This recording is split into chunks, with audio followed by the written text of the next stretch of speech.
What's going on, guys? Welcome back. So today we have our lower B workout. So essentially what this is it's similar to kind of like yesterday's upper B workout in that we're going to use a little bit of lighter weights, a little bit of lighter loads, and focus on getting more reps and more volume. That being said, we still want to rest as long as we need between each set to allow us to fully recover. That way we can bring maximum intensity to that next set. So for example, we're going to start off with 3 sets of 12 reps on squat with an 8 RPE on all sets. So I don't know about you guys, but I haven't done sets of 12 on squat for a long time, and it can almost turn into almost like a little cardio session. For those of you who have done like higher rep squat sessions, it's extremely taxing on your whole body. So the main thing is, if you even with this stuff, even though we're not going super heavy, it's like I'll still rest as long as I need. So if you need to take 5 minutes or whatever to recover between sets, by all means do that as long as you have the time. And then one thing to note, kind of as you're going through these higher rep squats, is still give each rep its own individual focus. So I mean, I speed it up just a hair because there are so many reps, and if not, the set lasts like 2.5 minutes. But still, treat each rep independently. So at the top, pause for just a second, kind of gather yourself, make sure you're tight, get tight again, take another big breath of air, and then engage in that next set. Because it's really easy when you're doing, like I said, this higher rep stuff. It's easy for things to get loose as we go throughout the reps, and then by the end, our lower back is rounded over, or our heels are coming off the ground, or something like that. But yeah, I haven't done higher rep squats like this for a long time, so I started off pretty light, and it was not a ton of weight, but it was definitely still taxing. After this, we'll move on to some Romanian deadlifts. We're going to do 3 sets of 10 reps at an 8 RPE for all sets. A lot of people have done stiff-legged deadlifts or conventional deadlifts. Not a ton have done Romanian deadlifts, but as you can see here, really the main difference is kind of as you're lowering the bar down, there's a slight bend in your knees. And all this does is it allows us to get a little bit lower, and it allows us to load our hamstrings a little bit easier for those of us, myself included, who have tight hamstrings. Because when you try to keep your legs completely straight and then just sit your hips back, it's unless you're pretty mobile, pretty flexible, it's hard to really lower down and get a good stretch without rounding over in that low back.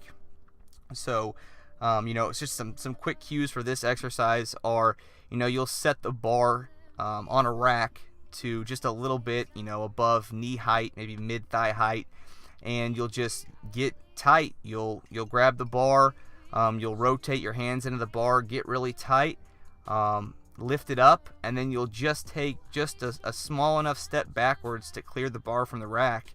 So you don't have to take 3 or 4 steps backwards. Literally, we can just take 1 step backwards just far enough to kind of get ourselves away from the rack so we don't hit it. And then all I'll do is I'll just have a slight bend in my knees, and I will think about pushing my hips and glutes backwards. I actually like to imagine that there's almost like a rope attached to me, and it's pulling my hips and glutes backwards, kind of like pulling me down into a seated position as I lower that bar down. And I'll just lower it down until the point where my hips, my glutes are fully stretched. My hips can't go back any further. I have a nice stretch in my glutes and hamstrings.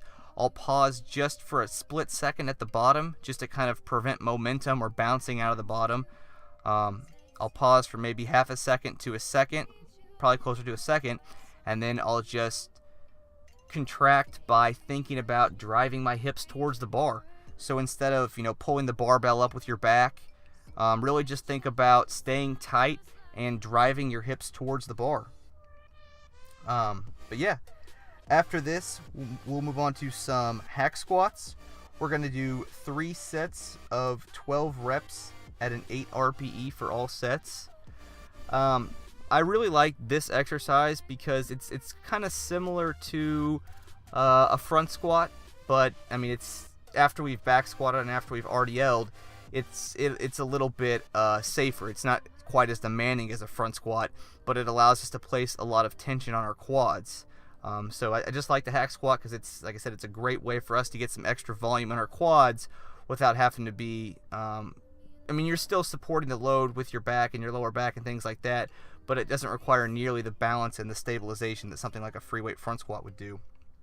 But yeah, you know, just again, lower yourself down until that point, right before your lower, I mean, you just don't want your lower back to round over at the bottom, so just make sure your back's staying straight, and then drive up through your midfoot. You know, you don't have to think about pushing off of your heels necessarily, but you know, you want to keep your full foot on the platform, so you don't want to be pushing through your toes to where your heels are coming up, but just kind of push through that midfoot and try and be as explosive as possible during that concentric phase on the way up.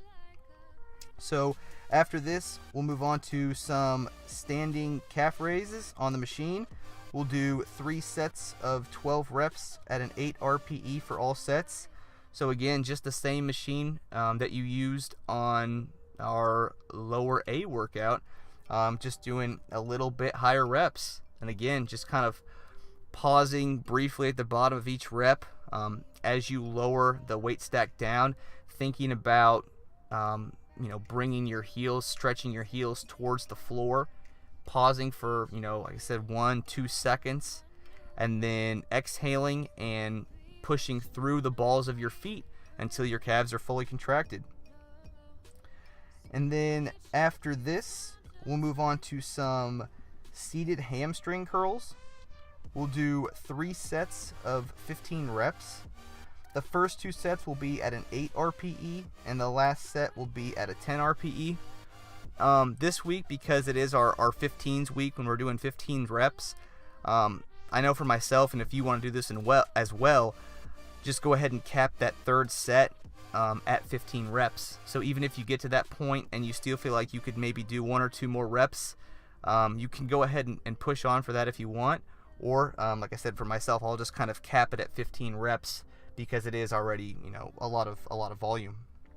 And then just one quick cue for this is, as I do this exercise, I like to almost imagine to link it in my mind similar to like a preacher curl with my biceps.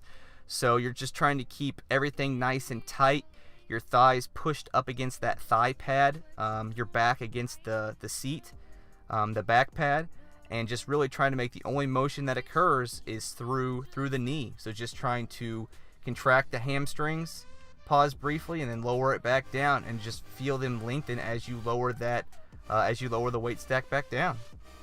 And then after this, we'll move on to some seated calf raises. We'll do 3 sets of 15 reps. We'll do an 8 RPE for the first 2 sets, and then a 10 RPE for that last set.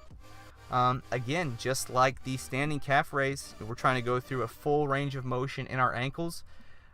So if you need to do, like for myself, I love to do, you know, at least 1 warm-up set before I actually get to my working sets, just so I can warm up. I normally don't do it for both standing and seated, but for whichever one I start with, I'll always do 1 or 2 warm-up sets, like I said, just to increase my ankle range of motion for when I get to my working sets. But again, like I said, at the bottom of each rep, pausing for that 2 seconds, and then pushing through the balls of your feet. And then one thing you'll notice with this exercise is that as you do it, just don't, you don't want to be pulling up too much on the handles if you don't need to. Like a lot of times, you know, you'll see people who are doing this exercise and they'll be pulling up the handles on the seated calf raise machine, and all that's doing is it's taking tension off of your calves, and you're actually lifting the weight with your arms, you know, with your biceps and your shoulders. And then after this, we'll just finish off with some seated abductions. We're going to do 3 sets of 15 reps. First 2 sets at an 8 RPE, and the last set at a 10 RPE.